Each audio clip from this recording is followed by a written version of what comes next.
आयुक्तांनी सांगितलंय, काय नक्की चर्चा झाली? आयुक्तांनी तर तपास गतीनं करतो हे सांगितलेलं आहेच. पण मुद्दा असा आहे की या राज्यामध्ये लाडकी बहीण अशा गवगवा होत असताना आपल्या बहिणीवर अशा पद्धतीने अत्याचार होतोय, ही एक सगळ्यात महत्वाची घटना आहे. म्हणजे एकीकडं लाडकी बहीणचा मोठा गवगवा, पण आपल्या बहिणीच सुरक्षित नाही अशा प्रकारची स्थिती राज्यामध्ये निर्माण झालेली आहे.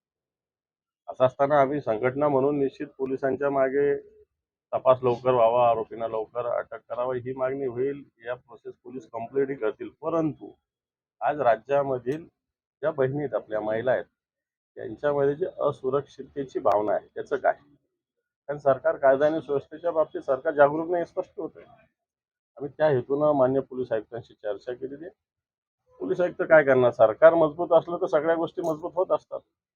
परंतु आपल्या लाडकी बहीण फक्त पोस्टर पुरतं मर्यादित आहे आणि लाडक्या बहिणी रोज त्यांचा जीव घेतला जातो, अशा प्रकारची स्थिती आहे. या महिन्यातली सगळ्यात महत्वाची मागणी आमची आहे, त्याला कोणतेही राजकीय स्वरूप आम्ही देऊ इच्छित नाही, पण ज्या मुलींची, ज्या आपल्या बहिणी त्यांची हत्या झाली, ती त्यांच्या कुटुंबावर ज्या वेदना होतात त्या आम्ही आज बघून आलेलो आहे. आणि म्हणून जर ह्या वेदना थोड्या का होत नाही कमी, का त्या तर कमी होणारच नाही, पण करायचं असेल तर सगळ्यात आधी आरोपींना अटक झाली पाहिजे. तुम्ही असं म्हणता की पोलिसांचा तपास सुरू आहे? आरोपींना ताबडतोब अटक करा, त्याच कामासाठी पोलीस आयुक्तांकडे गृहमंत्र्यांशी काय तुमचं पर्सनली बोलणं झालेलं आहे? बोलूया. आता एकदा सगळी माहिती घेऊन गृहमंत्र्यांशी बोलू. मग आता गृहमंत्री काय करणार आहे, तशा राज्यपाल कधी येतात त्याची वाट बघतो, नवीन त्यांच्याशी भेटू.